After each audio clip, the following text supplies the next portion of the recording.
আসসালামু আলাইকুম, সবাইকে কেমন আছেন? যুক্তরাজ্যের ওয়েলসের প্রত্যন্ত গ্রাম থেকে আরেকটা ভিডিওতে সবাইকে স্বাগতম জানাচ্ছি। এই গ্রামগুলো আমার যেমন দেখতে ভালো লাগে, আপনাদেরকে দেখাতেও ভালো লাগে। গ্রামের সৌন্দর্য হচ্ছে পৃথিবীর সেরা সৌন্দর্য। বাংলাদেশের মানুষ যারা বাংলাদেশের গ্রাম সম্পর্কে জানেন, স্পেশালি ভিডিওটা তাদের জন্য।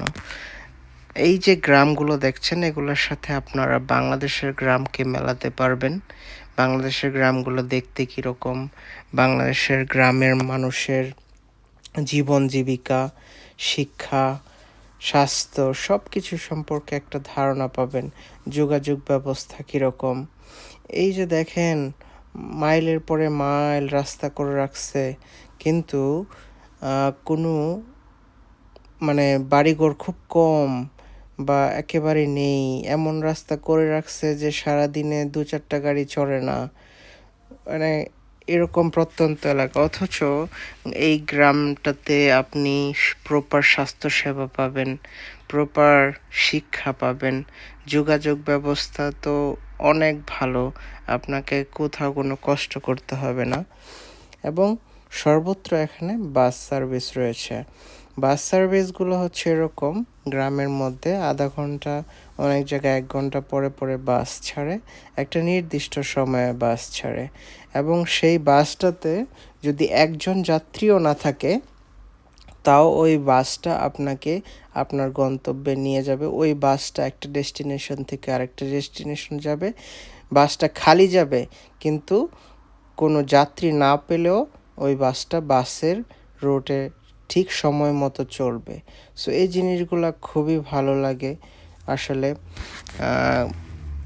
গ্রামের যাতায়াত ব্যবস্থা, এই যে দেখেন এই গ্রামে বসবাস করতে কার না ভালো লাগবে।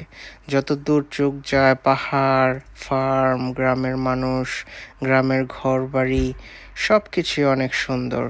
এবং আপনি দেখেন চারদিকে পাহাড় বেষ্টনী দিয়ে ঘুরে রাখছে, দেখতেই কত সুন্দর লাগে।